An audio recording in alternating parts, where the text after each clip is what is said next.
Bonjour à tous.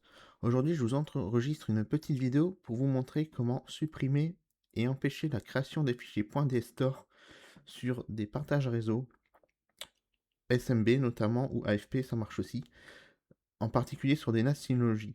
Alors les fichiers .dstore, ce sont des fichiers créés par macOS quand on accède via le Finder à un dossier, que ce soit en réseau ou pas d'ailleurs. Et ces fichiers sont l'équivalent des fichiers desktop.ini sur Windows. Donc en fait, ils contiennent tout simplement des éléments d'agencement des dossiers, par exemple le mode d'affichage des dossiers, si c'est du list ou par icône ou autre. Ils peuvent aussi contenir l'image de fond du dossier, l'icône du dossier, ce genre d'informations. Alors, ces fichiers sont très pratiques sur macOS, comme les fichiers desktop.ini sur Windows, sauf que quand on est sur macOS, on ne les voit pas, ces fichiers. Ils sont invisibles. Ils sont par défaut masqués.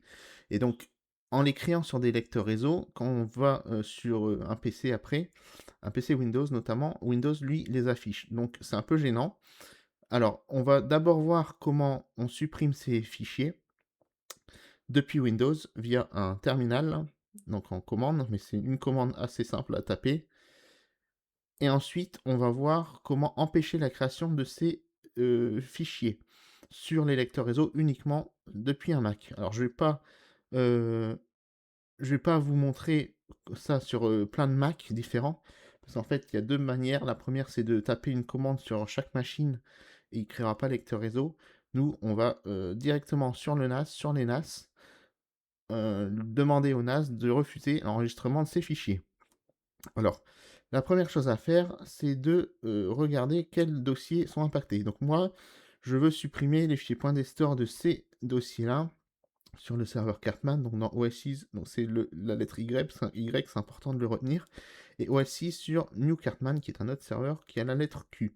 Alors, sur Y, je l'ai déjà fait, du moins c'est en cours, donc il est en train de supprimer tous les dstores, on voit qu'il supprime tous mes dstores, et donc la commande à taper, on va la retaper sur l'autre machine, c'est celle-ci, donc on la copie en faisant un clic droit dessus, et ensuite je vais ouvrir un nouvel invite de commande. C'est important, via PowerShell, ça ne fonctionne pas, c'est un invite de commande qu'il nous faut. Donc la première chose à faire, c'est de se placer dans le dossier dans lequel on veut supprimer les fichiers. Donc je tape Q de points et on est donc dans le lecteur Q. Alors bien sûr, avant, il faut avoir créé des lecteurs réseau, donc il faut d'abord passer par l'explorateur Windows, les trois petits points, connecter un lecteur réseau, puis se connecter à la machine, et on a un autre lecteur réseau qui est créé. Et ensuite, on tape donc del espace slash s espace slash q espace slash f espace slash a espace point ds store et on valide et on voit qu'il va nous supprimer tous les destores. Alors ça peut être long, notamment là je suis en Wi-Fi donc ça a été encore plus long, mais il va supprimer tous les destores du dossier.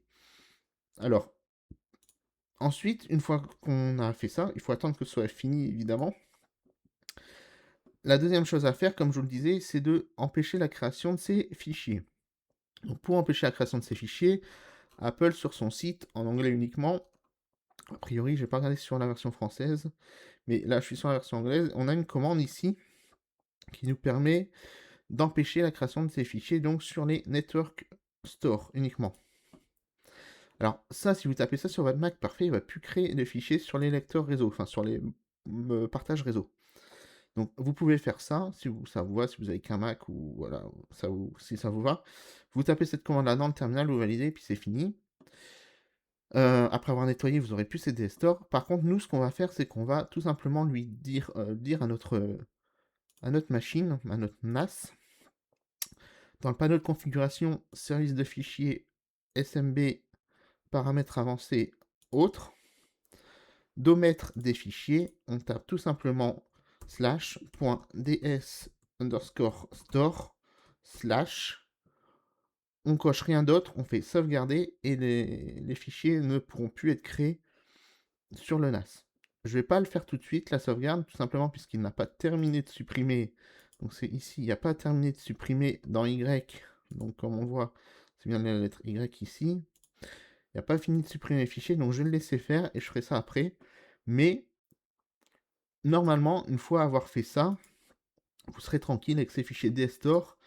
ils ne pourront plus être créés sur votre machine, sur votre NAS. Donc vous aurez potentiellement quelques gigas de récupérer, puisque comme il est ancré dans chaque dossier, ça pèse pas lourd, mais comme il est ancré dans chaque dossier, là on voit que déjà, bah, il y a pas fait, je sais pas, il doit pas avoir fait, 5 des dossiers et il y a une bonne cinquantaine de fichiers là à la louche, donc ça peut aller vite. Donc voilà, ne pas avoir ces fichiers, ça permet d'économiser de la place et moi, je me demandais pourquoi il y avait une différence de 10 gigas entre mes 2 lecteurs en stockage, en sachant que l'un est synchronisé avec l'autre, donc normalement, je devrais avoir exactement le même contenu. Donc OS, c'est mes OS et OS, c'est la même chose, c'est des OS mais qui sont synchronisés. Et en fait, je me dis peut-être que c'est des fichiers cachés et c'est là où j'ai pensé au Desktore. Parce que les fichiers cachés ne sont pas synchronisés par mon système de synchronisation. Voilà. Donc voilà pour cette petite vidéo qui fait déjà 6 minutes, donc je vais la couper là. J'espère qu'elle vous aura été utile et je vous souhaite une bonne fin d'après-midi. Bye bye.